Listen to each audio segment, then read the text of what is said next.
Hello बच्चों, इससे पहले हमें बच्चों यहाँ तक हमने टॉपिक देख लिया था अपना सार्थक अंक का, ये सिग्निफिकेंट फिगर्स का हमने टॉपिक कंप्लीट कर लिया था अपना। ऑलमोस्ट हमारे सारे टॉपिक्स हो चुके हैं चैप्टर फर्स्ट के। अब बच्चों हमारे पास हम इस लेक्चर में हम देखेंगे कुछ अपने इम्पोर्टेंट न्यूमेरिकल्स और क्योंकि चैप्टर बेस्ड है न्यूमेरिकल पे, न्यूमेरिकल इसमें हमेशा पूछे जाते हैं तो इसमें करते हैं कुछ न्यूमेरिकल्स। क्लियर? तो न्यूमेरिकल्स की कुछ टाइप्स मैं आपको बता देती हूँ यहाँ पे, और उसी टाइप के ऑलमोस्ट सभी न्यूमेरिकल्स आपको देखने हैं, फिर आप अपने आप करके देखिएगा सारे न्यूमेरिकल्स। तो सबसे पहला जो न्यूमेरिकल हम देखते हैं बच्चों, जो आपको दे रखा था क्वेश्चन में, आपको दिया था, जो क्वेश्चन में आपको लिख के दिया था वो न्यूमेरिकल देखते हैं। सबसे पहले तो ये फर्स्ट न्यूमेरिकल जो दिया था वो क्या था आपका, कि एक पद्धति से, एक मात्रक पद्धति से दूसरी मात्रक पद्धति में किस प्रकार परिवर्तित किया जाता है। कि हमारे पास एक मात्रक पद्धति में मान है तो उसको दूसरी मात्रक पद्धति में किस प्रकार परिवर्तित करते हैं। इसका क्वेश्चन आपको दिया था कि 1 × 10⁵ न्यूटन को किसमें चेंज करना है, सीजीएस में चेंज करना है। 1 × 10⁵ न्यूटन को किसमें चेंज करना है, सीजीएस में चेंज करना है। ठीक है, तो सबसे पहले चीज तो आप इस न्यूटन को आप किसमें कर लो, केजी मीटर के फॉर्म में कर लो। ठीक है, एमएलटी के फॉर्म में लिख लो। एमएलटी के फॉर्म में क्या हो गया, ये 1 न्यूटन कितने के बराबर होता है, ये याद करने की जरूरत नहीं बच्चों, केजी मीटर/सेकंड स्क्वायर। और ये भी अगर किसी को ध्यान नहीं होता तो यहाँ पर बना लिया करो। न्यूटन किसकी यूनिट है, फोर्स की है, और फोर्स इज इक्वल्स टू क्या होता है, एमए। फोर्स बराबर क्या होता है, एमए होता है। एक कारण है, एम क्या है यहाँ पे, द्रव्यमान, तो द्रव्यमान के लिए क्या हो गया केजी, त्वरण के लिए क्या हो गया मीटर/सेकंड स्क्वायर। तो इसकी यूनिट होगा और ये किसके इक्विवेलेंट होता है, एम के पद्धति में न्यूटन के बराबर होता है। क्लियर? तो ये हमेशा ध्यान रखना है कि न्यूटन किसके इक्विवेलेंट है, केजी मीटर/सेकंड स्क्वायर के। इट मींस कि यहाँ पे जो हमें मान दे रखा है वो क्या दे रखा है हमें, 1 × 10⁵ केजी मीटर/सेकंड स्क्वायर दे रखा है। और इसको हमें चेंज किसमें करना है, किसमें चेंज करना है बच्चों, सीजीएस में। तो सीजीएस में केजी का तो क्या हो जाएगा ग्राम, मीटर का क्या हो जाएगा सेंटीमीटर, और सेकंड तो सेकंड में रहता है। ठीक है, इस रूप में हमें लेकर आना है। और आपको पता है जो न्यूटन होता है, न्यूटन को जब हम सीजीएस में चेंज करते हैं, न्यूटन को जब हम सीजीएस में चेंज करते हैं तो न्यूटन किसके इक्विवेलेंट होता है, डाइन के इक्विवेलेंट होता है। न्यूटन किसके इक्विवेलेंट होता है, डाइन। इसका क्वेश्चन भी मैंने आपको कराया था। ठीक है, कि 1 newton is equivalent to dyne. ठीक है, तो अगर आप या तो केजी मीटर/सेकंड स्क्वायर को इस फॉर्म में भी लिख सकते हैं, न्यूटन के फॉर्म में दिया था, न्यूटन की जगह जब आप सीजीएस में चेंज करोगे तो उसकी जगह हम क्या लिख सकते हैं, डाइन लिख सकते हैं। अब सीधे यहाँ पे सूत्र लगाएंगे बच्चों कि ये पूरी क्या है, भौतिक राशि है, जहां पर ये तो क्या है, इसका आंतरिक मान है, और ये क्या हो गया इसका मात्रक। क्योंकि कोई भी भौतिक राशि जो होती है, या पढ़ चुकी कोई भी भौतिक राशि Q इज इक्वल्स टू क्या होता है, N1 U1। N1 क्या होता है, उसका आंतरिक मान होता है, और U1 क्या होता है, मात्रक। तभी एक भौतिक राशि मिलकर बनती है। हालांकि आप आंतरिक मान तो नहीं बोल सकते कि 5 क्या है, 5 उसकी लंबाई है, द्रव्यमान है, उसका समय है, किसको बता रहा है, तो उसके लिए मात्रक उसमें लगाते हैं। यहाँ पे 5 सेंटीमीटर है, वो 5 केजी है। ठीक है, तो मात्रक द्वारा ही किसी भौतिक राशि को पूर्ण रूप से व्यक्त किया जाता है, आप पढ़ चुके हो। तो यहाँ पे पूरा आपको क्या दे रखा है, भौतिक राशि, ये उसका आंतरिक मान हो गया और ये उसका क्या हो गया, मात्रक हो गया। और किसी भी एक पद्धति को दूसरी पद्धति में चेंज करने के लिए हम फॉर्मूला पढ़ चुके हैं, सीधा बच्चों को फॉर्मूला लगाएंगे हम। ठीक है, तो क्या है हमारे पास formula, N2 is equals to M1/M2 की पावर A, L1/L2 की पावर B, T1/T2 की पावर C। ये फॉर्मूला है हमारा। ठीक है बच्चों, अब इस फॉर्मूले में N2 तो आपको निकालना है। N1 क्या हो गया, आपको ये दे रखा है, ये M1 क्या हो गया केजी, L1 क्या हो गया मीटर, T1 क्या हो गया सेकेंड। और इन सब की आपको क्या दे रखी है, यहाँ पे A क्या है आपका, यहाँ पर A क्या हो गया आपका, केजी की पावर यहाँ पे कितनी है 1, B कितना हो गया, मीटर की पावर कितनी है 2, तो B कितना हो गया 1, सेकेंड की पावर कितनी है -2। तो A हमारे पास अब इसके अनुसार ए हमारे पास यहाँ पे लिखिए सीधा, a इज इक्वल्स टू क्या है 1, b इज इक्वल्स टू क्या है 1 और c इज इक्वल्स टू क्या है -2 और n1 इज इक्वल्स टू क्या है यहाँ पे 1 इंटू 10 टू द पावर 5। सारी वैल्यूज है इसमें रख दो, 1 into 10 to the power 5, m1 की जगह kg, चेंज जिसमें चेंज करना है c की वैल्यू निकालना है, किस तरह से लिखते हैं बच्चों, n1 u1 is equals to n2 u2। ये एमकेएस पद्धति में मान है और ये सीजीएस पद्धति में मान है। ठीक है, मान तो दोनों एक दूसरे के बराबर होंगे, केवल मात्रा की तो चेंज हो रहा है कि n1 u1 किसके बराबर है, n2 u2 के। तो यहीं से हमने मान निकाला है, तो u1 की जगह तो हमने डायमेंशन फॉर्म में लिख दिया, u2 की जगह भी डायमेंशन फॉर्म में हो गया हमारे पास। ठीक है, तो केजी किसमें चेंज कर रहे हैं बच्चों, ग्राम में कर रहे हैं, तो नीचे केजी की जगह यहाँ पे क्या आ जाएगा ग्राम, ऊपर मीटर, नीचे किसमें चेंज करेंगे मीटर को सेंटीमीटर में, सीजीएस में मीटर का क्या होगा सेंटीमीटर होगा, 1 पावर इसका सेकेंड और इसमें भी क्या होता है सेकेंड ही होता है, पावर कितनी होगी -2। ठीक है बच्चों, अब हमें केजी को किसमें चेंज करना है, ग्राम में चेंज करना है। तो 1 केजी कितने ग्राम के बराबर होता है, 1000 के बराबर होता है। 1 मीटर कितने सेंटीमीटर के बराबर होता है, 100। तो यहाँ पर ग्राम में चेंज कर दो, इसे सेंटीमीटर में चेंज कर दो, सेकंड है, तो इसको चेंज कर दिया हमने। तो क्या लिखेंगे हम इसे 10 to the power 3 gram upon gram की पावर 1, 10 टू द पावर 2 मतलब 100 भी लिख सकते हो आप, मीटर सेंटीमीटर की पावर 1 और ये सेकंड।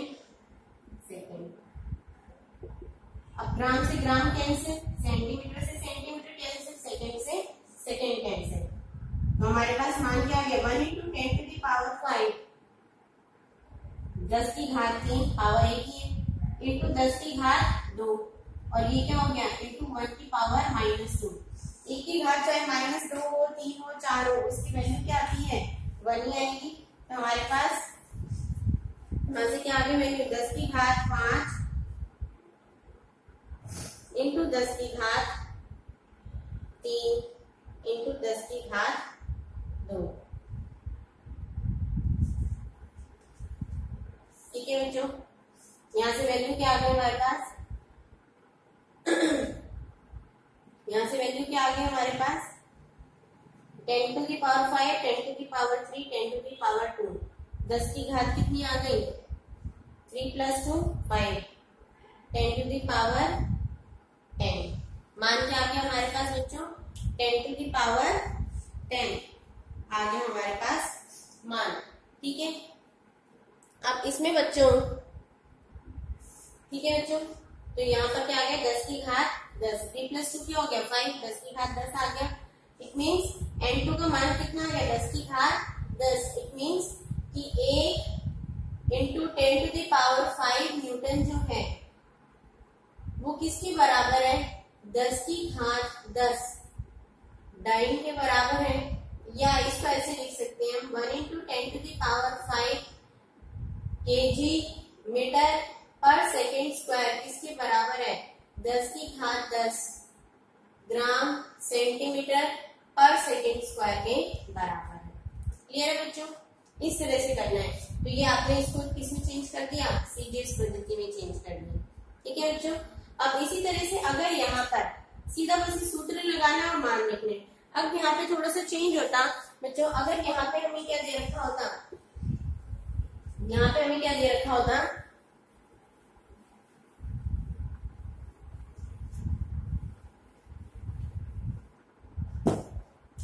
न्यूटन पर मीटर स्क्वायर, अब दे रखा होता है 10 टू की पावर 5 न्यूटन पर मीटर स्क्वायर को आपको सीजीएस में चेंज करना है।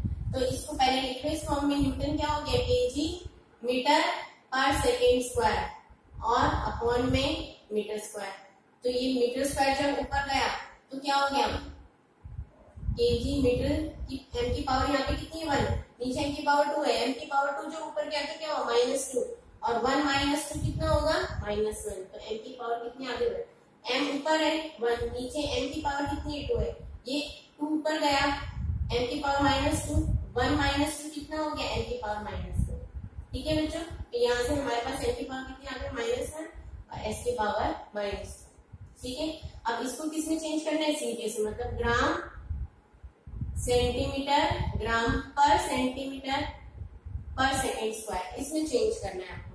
ठीक है, सीधा सूत्र लगाएंगे, n2 is equals to 1 into 10 to the power 5, ये n1 है, m1 क्या आपका kg और ये ग्राम की पावर कितनी है 1, मीटर ये सेंटीमीटर की पावर -1, सेकेंड की पावर -2। ठीक है, वैल्यू रख देंगे। अब केजी को ग्राम में चेंज करना है तो 10 टू दी पावर 3 ग्राम,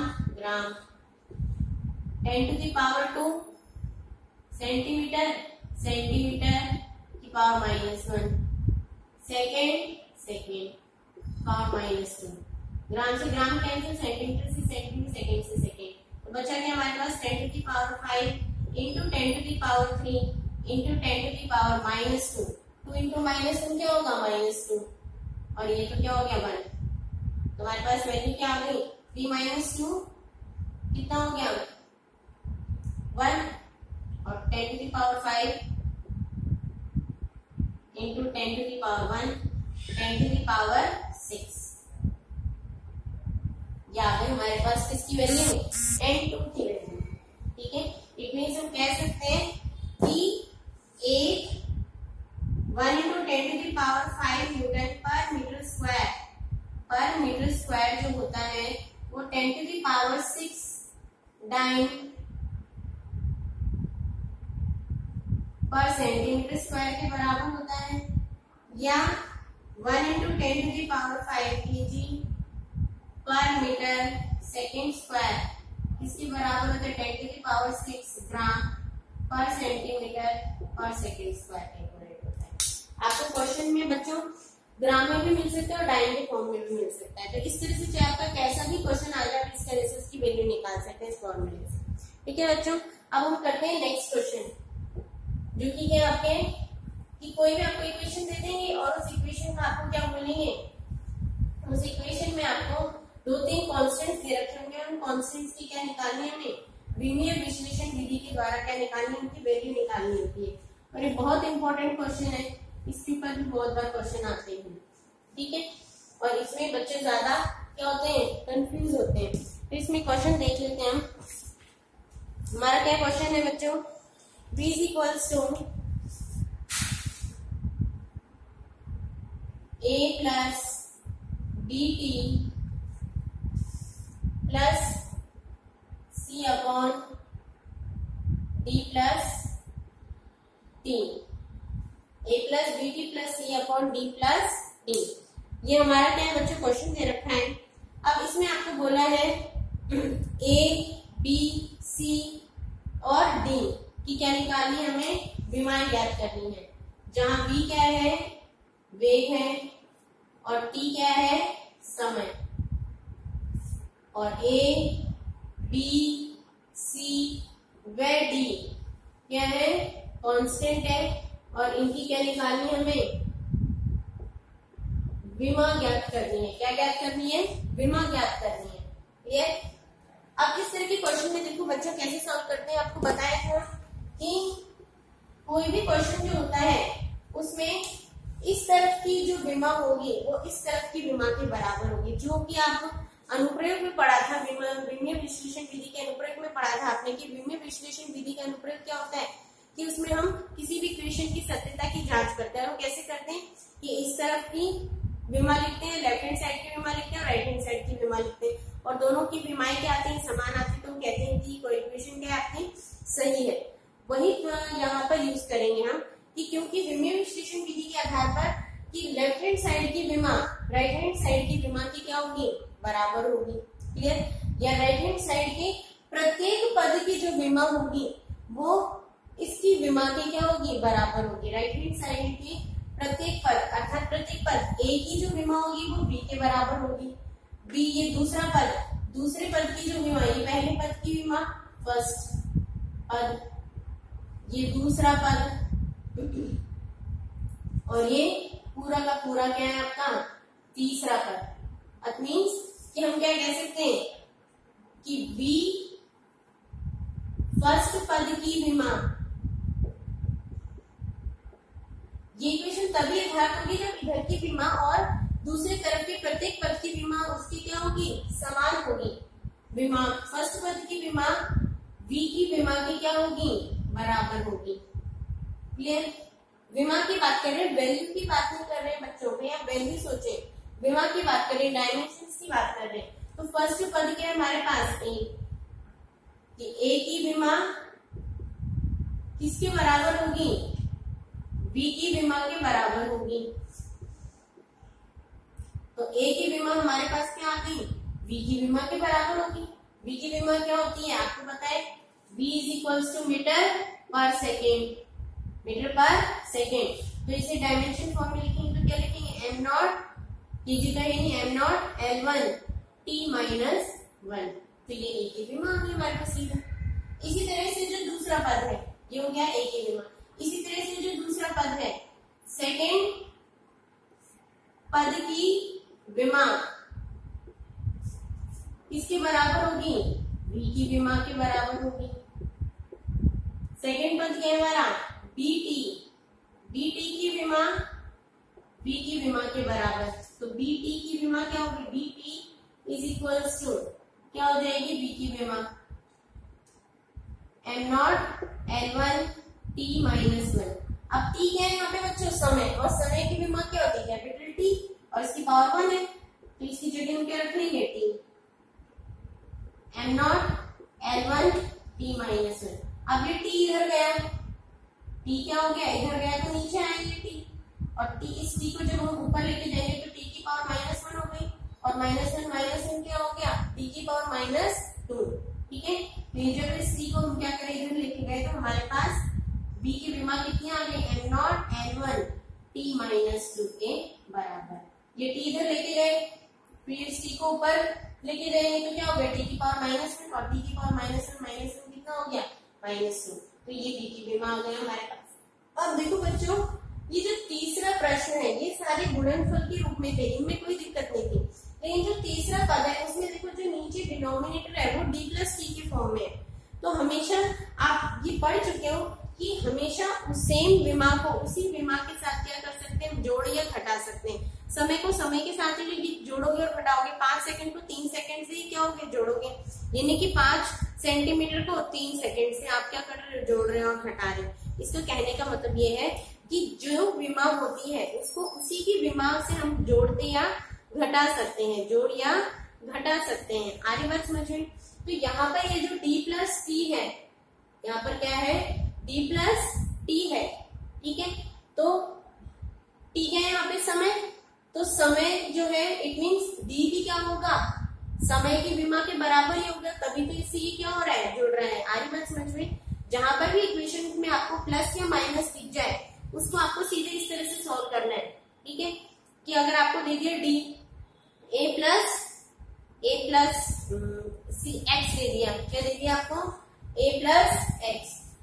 ठीक है, तो a प्लस एक्स क्या होगा, x के यहाँ पे डिस्टेंस है, दूरी है, तो a क्या होगा, a भी क्या होगा, दूरी की विमा के बराबर के। इट मीन्स कि आप x में से 5 सेंटीमीटर में 2 सेंटीमीटर को तो ये तो जोड़ोगे, यहाँ पे विमा की बात हो रही है बच्चे, वैल्यू की बात नहीं हो रही है। 2 सेंटीमीटर को तो जोड़ोगे, 2 सेकंड को थोड़ी जोड़ सकते हो, दोनों की विमा अलग होगी।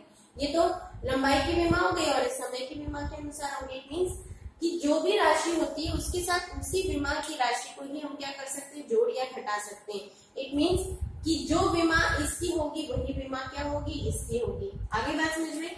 तो अब यहाँ पे हम किसकी बात कर रहे हैं, अब यहाँ पे d प्लस टी, तो d प्लस टी को देखो बच्चों, पहले d प्लस टी को सॉल्व कर लेना है आपको।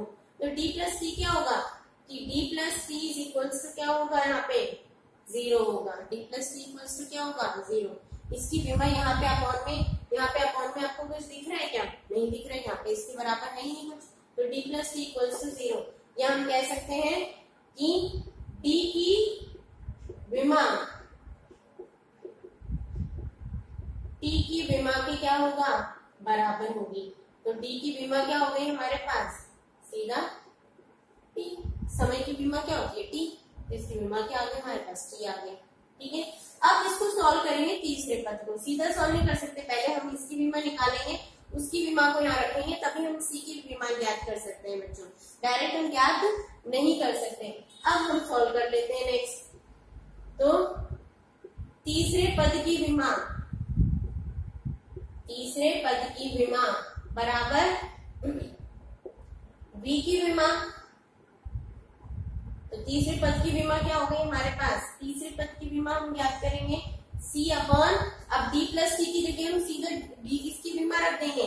इसकी विमा क्या हो गई, क्योंकि d भी क्या है, समय की विमा है, और d की विमा भी क्या है, समय की विमा के अनुसार। तो t प्लस t मत कर देना बच्चों, यहाँ पे सीधा क्या रखना है, d लिखना है। बहुत से बच्चे यही कंफ्यूजन में रहते हैं कि यहाँ पे d की वजह रखेंगे t और t प्लस t क्या हो गया 2। विमाओं को कभी जोड़ देंगे, उनकी पावर में तो क्या हो सकता है, पावर में अगर है उसको तो हम क्या करेंगे, जोड़ और घटा सकते हैं।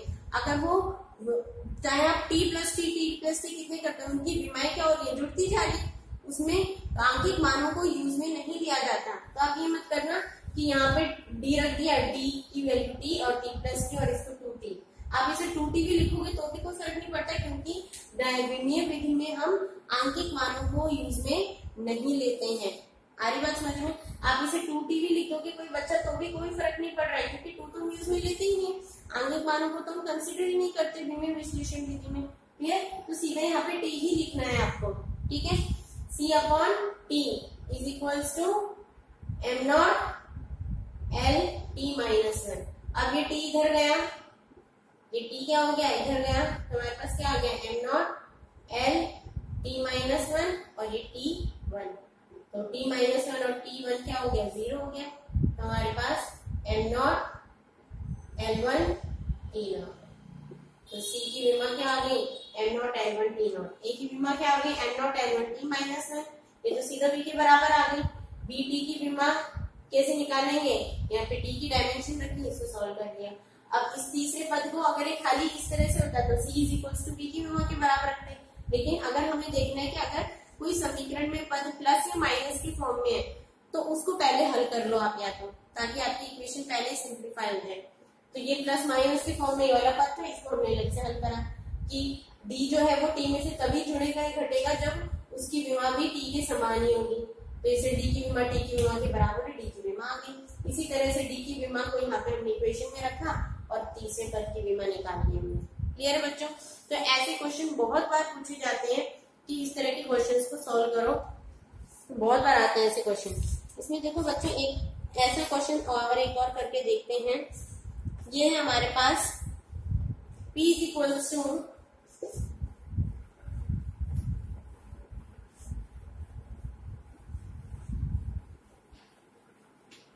ये देखो नेक्स्ट क्वेश्चन है हमारे पास p इज इक्वल्स टू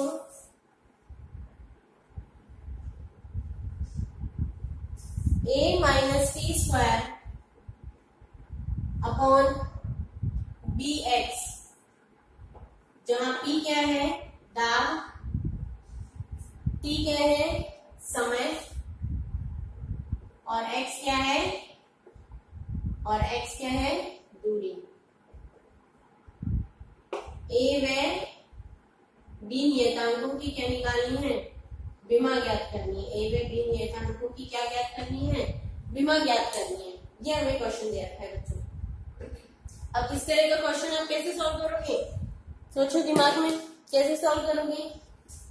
ठीक है, सबसे पहली चीज बताइए, ऐसे अगर कोई इक्वेशन आ जाए तो हमें उस इक्वेशन में सबसे पहले किसको पकड़ना है, जो प्लस या माइनस वाली टर्म है उसको पकड़ लो सबसे पहले, तो उसको पहले हल करो। तो अब इसमें दिख रहा है आपको प्लस माइनस वाली टर्म कौन सी है, ये वाली a माइनस टी। इसको उठा के रख लो सबसे पहले तो कि a माइनस टी स्क्वायर। अब t क्या है यहाँ पे, समय। इट मीन्स पहली बात तो क्लियर हो गई कि a जो है वो t से तभी घटेगा जब a की विमा भी समय की विमा की क्या होगी, समान होगी। तो a minus T square is equals to 0 रख लो, या सीधा हम क्या कह सकते हैं कि a is equals to T square, अर्थात a की विमा किसके बराबर होगी, टी स्क्वायर की विमा के बराबर होगी। तो ए की विमा क्या आ गई हमारे पास, टी स्क्वायर। सिंपल।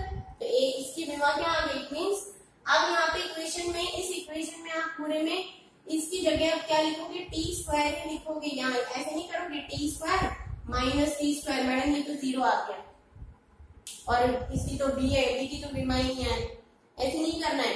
हम यहाँ पे वैल्यू नहीं लिख रहे बच्चों, बार बार कहेंगे आपको, यहाँ वैल्यू नहीं लिखी जा रही कि इसमें से इसको आप माइनस कर दे। यहाँ पे हम केवल विमा की बात कर रहे हैं, इसके डायमेंशंस की बात कर रहे हैं, ठीक है। तो जब हम इसको सॉल्व करेंगे तो p इज इक्वल्स टू, कैसे लिखेंगे, p is equals to T square. अब a माइनस टी स्क्वायर की जगह आप टी स्क्वायर रखोगे अपॉन bx, ऐसे रखोगे। अब b की निकालनी है तो b को इधर लेके चले जाओ। तो b की विमा किसके बराबर होगी, टी स्क्वायर अपॉन px, ये p इधर आ गया, b इधर चला गया, की विमा के बराबर होगी। क्लियर। तो b की विमा निकाल लो, तो b is equals to T square. अब जिस भी बच्चों को दाब का हमें पता नहीं, तो दाब की क्या होती है, विमा क्या होती है पता नहीं है, तो साइड में निकाल लिया करो, कंफ्यूजन में रहने के बजाय उसको साइड में हल कर लिया करो आप लोग, ठीक है। दाब आपको पता है, पढ़ के आ रहे हो, दाब बराबर क्या होता है, फोर्स अपॉन एरिया। और फोर्स की बच्चों बार बार कह रही हूँ, फोर्स की आपको याद रखनी है, फोर्स की बहुत बार यूज में आती है। तो फोर्स की विमा क्या हो गई, m1 t माइनस 2, और एरिया क्या हो गया, L2, मीटर स्क्वायर होता है ना, तो L2 हो गया। तो m1 ये L की पावर 2 पर गया, तो क्या हो गया, L की पावर माइनस 2, और L की पावर माइनस 2 और 1 क्या हो गया, L की पावर माइनस 1 t माइनस 2। तो ये क्या होगी, दाब की विमा। दाब की विमा यहाँ लिख लो, m1 L minus 1 t minus 2, और ये क्या x दूरी, तो इसके x की जगह क्या आ गया, L आ गया। ये L माइनस 1 और इसको हल करो, ये माइनस 1 है और यहाँ पे 1 है, ये दोनों तो कैंसिल हो गए। ये m1 ऊपर गया, m1 जब ऊपर गया तो m की पावर माइनस 1 हो गया, और t माइनस 2 ऊपर गया तो क्या हो गया, प्लस 2 हो गया। t की पावर कितनी आ गई, 4 आ गई। t की पावर माइनस 2 जब ऊपर जाएगा तो t की पावर क्या हो गई, 4 आ गई। ये हमारे पास किसकी आ रही है, b की विमा आ रही है, ठीक है। अब ये क्वेश्चन को थोड़ा और चेंज कर देते। अब अगर पूछ जाए a अपॉन b की विमा निकालो, थोड़ा और चेंज कर दिया, a अपॉन b की विमा निकालो। तो a अपॉन b की विमा कैसे निकालोगे, a की विमा निकाल ली आपने, b की विमा निकाल ली, a की विमा निकाल ली और b की विमा निकाल ली, इन दोनों की वैल्यू रख दो। a की विमा बटे b की विमा, a की विमा क्या आई थी आपके पास, टी स्क्वायर। b की विमा क्या आई थी हमारे पास, m माइनस 1 t4। ये ऊपर इस पूरे को ऊपर उठा के लेके चले जाओ, तो इसको m की पावर क्या हो गई 1, और t की पावर 4 क्या हो गई, -4, t की पावर -4 और 2, -4 और 2 प्लस 2 कितना हो गया, t की power minus. It means a upon b की विमा का मान किसके बराबर है, m1 t माइनस 2 के बराबर प्राप्त होता है, ठीक है बच्चों। ये हो गया आपका इस तरह का एक और क्वेश्चन, ठीक है। तो ये आपका इस तरह का क्वेश्चन हो गया। एक और लास्ट क्वेश्चन मैं आपको करा देती हूँ, उसके बाद बच्चों आप खुद करके देखना। लास्ट क्वेश्चन है आपका, ये सारे आपकी बुक्स में होने चाहिए। देखो बच्चों क्वेश्चन क्या आता है, कई बार पूछ भी लिया जाता है, कहीं नहीं भी होता है। कैसे आता है क्वेश्चन, यदि वेग v, त्वरण a तथा बल F को, यदि वेग v, त्वरण a तथा बल F, यदि त्वरण v, यदि वेग v, त्वरण a तथा बल F को मूल मात्रक या राशियां लिखा होगा आपके पास, दोनों से कुछ भी, मूल मात्रक या राशियां मान लिया जाए तो मान लिया जाए तो कोणीय संवेग का VA और F के रूप में, तो कोणीय संवेग का VA व F के रूप में विमीय सूत्र VA व F के रूप में विमीय सूत्र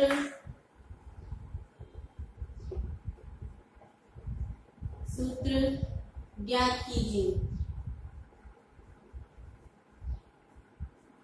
देखो बच्चों, कंफ्यूज नहीं होना है क्वेश्चन, देखो क्या है, पहले ध्यान से समझो। यदि वेग v, त्वरण a तथा बल F को मूल मात्रक, अभी तक आप मूल मात्रक कौन से ले रहे थे, mlt, ये तो ले रहे थे, चल रहे मूल मात्रक। अब इन्होंने क्या बोल दिया, मूल मात्रक mlt के बजाय अगर हम मूल मात्रक क्या ले, v, a और F, ये अब दे दिया आपको मूल मात्रक mlt की बजाय इन्होंने मूल मात्रक क्या दे दिए, V, A और F अगर मूल मात्रक के राशि मान ली जाए तो कोणीय संवेग को V, A और F के रूप में विमीय सूत्र निकालना है उसका, mlt के फॉर्म में नहीं निकालना है, V, A और F के रूप में उसका विमीय सूत्र निकालना है बच्चों। तो कोणीय संवेग का क्या फॉर्मूला होता है, जो आपको टेबल दिया था मैंने होमवर्क में, वहां से आप देख लेना और धीरे धीरे सारे याद हो जाएंगे आपको। कोणीय संवेग को हम कहीं पे J से भी वेट करते हैं, कहीं से L से भी वेट करते हैं। ये बराबर क्या होता है, R क्रॉस P होता है। R क्या है यहाँ पे दूरी और P क्या है यहाँ पे संवेग, और संवेग को पता है आपको, दूरी के लिए क्या हो गया L, संवेग के लिए क्या हो गया, संवेग का क्या होता है mv, संवेग P इक्वल्स टू क्या होता है mv kg मीटर पर सेकेंड। तो इसके लिए क्या हो गया m L1 T-1, इसको सॉल्व कर लो, m L2 T-1।